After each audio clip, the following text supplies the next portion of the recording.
मनुष्य त्रिभागी प्राणी है। शरीर, प्राण और आत्मा, तीनों का काम अलग अलग है, परंतु तीनों यदि अपने मर्जी से चलेंगे तो उस व्यक्ति के लिए खतरा है।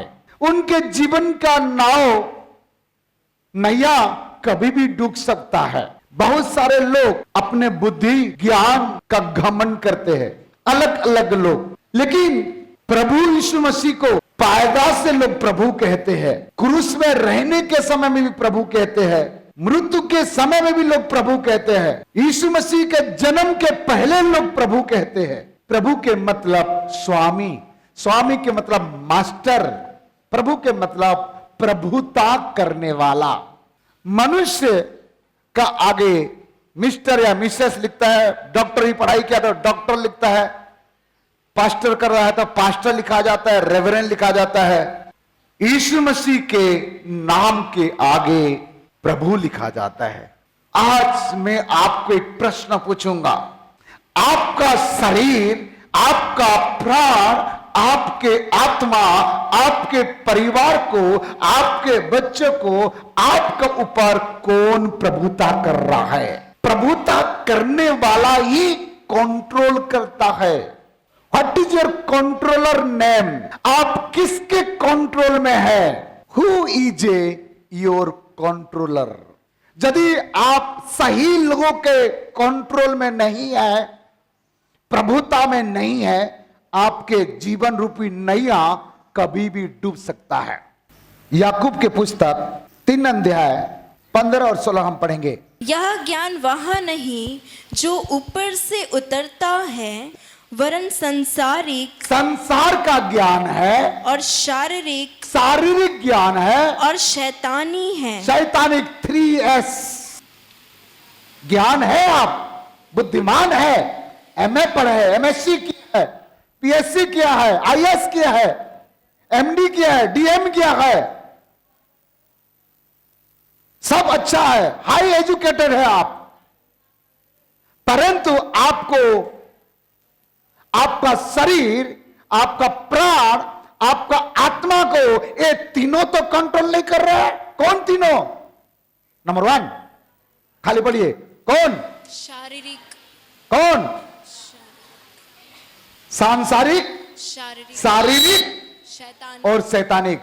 यदि ये तीनों यदि आपको कंट्रोल कर रहा है, गारंटी के साथ मैं कहूंगा अवश्य दुर्घटना घट सकता है आपका लाइफ में। याकूब 4:3 और 4। तुम मांगते हो और पाते नहीं, इसलिए कि बुरी इच्छा से मांगते हो, ताकि अपने भोग विलास में उड़ा दो। हे व्यभिचारियों, क्या तुम नहीं जानते कि संसार से मित्रता करनी परमेश्वर से बैर करना है? संसार से मित्रता करना परमेश्वर का बैरी है।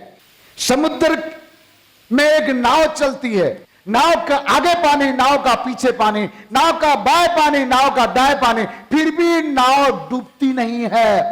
परंतु जिस दिन नाव के अंदर पानी आ जाता है, नाव अभी अवश्य क्या हो जाएगा?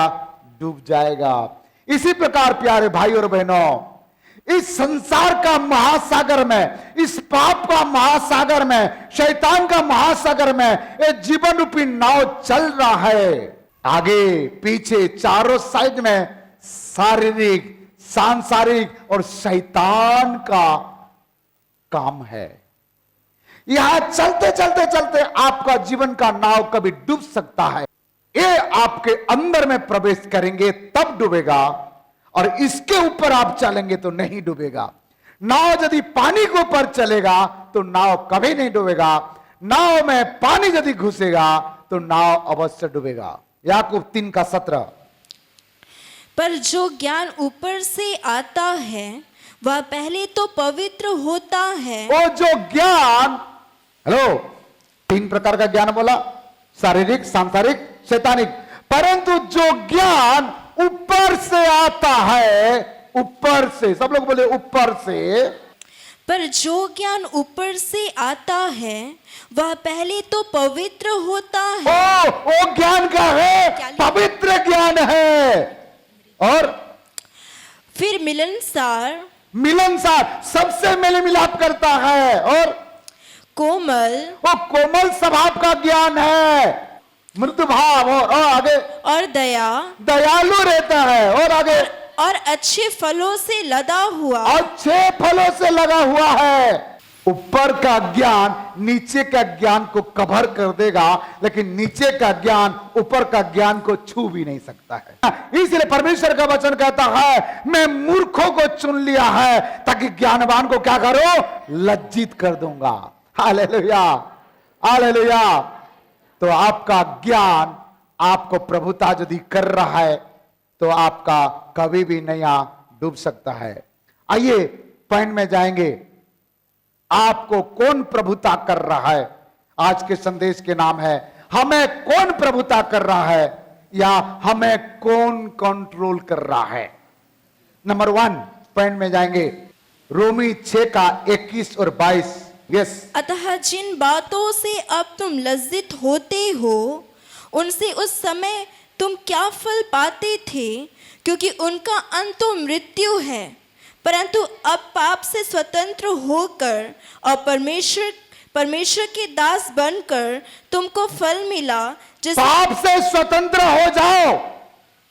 कहीं आपको हमको कोई पाप तो प्रभुता नहीं कर रहा है। आज प्यारे भाई और बहनों, मैं आपको कहना चाहता हूं, आपका उठना, आपका बैठना, आपका जागना, आपका बातें, आपका शब्द, आपका लेन देन, आपका सब कुछ मेरा प्रभु को मालूम है। मसीह को जानने के बाद आपको कोई पाप तो प्रभुता नहीं कर रहा है। अपने आप को जांचे, अपने आप को पूछे, यदि आप पाप के प्रभुता में है तो समर्पण करिए, पश्चाताप करिए। पाप को हराने वाला, पाप से स्वतंत्र करने वाला एक ही मात्र व्यक्ति है जो आज से 2022 साल का पहले सारे मानव जाति का गुनाहों को, पाप को, बोझ को उठाकर चलते गया। रोमी चैप्टर 12 1 और 2। इसलिए हे भाइयों, मैं तुमसे परमेश्वर की दया स्मरण दिलाकर विनती करता हूँ, परमेश्वर की दया स्मरण दिलाकर के विनती करता हूँ, अपने शरीर को जीवित और पवित्र और परमेश्वर को भावता हुआ बलिदान करके चढ़ाओ। परमेश्वर को भावता हुआ पवित्र करके चढ़ाओ, यही तुम्हारी आत्मिक सेवा है। रोमी 6 का 23 में लिखा है, पाप के सजा तो मृत्यु है, परंतु प्रभु यीशु मसीह में अनंत जीवन है। नीति वचन 28 का 13 में लिखा है, जो अपने अपराध को छिपा रखता है उसका कोई भी कार्य सफल, परंतु जो अपने अपराध को मान लेता, छोड़ देता, उस पर दया की जाएगी। हालेलुया। जाति बदलने की जरूरत नहीं है, नाम बदलने की जरूरत नहीं है, धर्म बदलाने की जरूरत नहीं है, पाप से परिवर्तन होने का जरूरत है।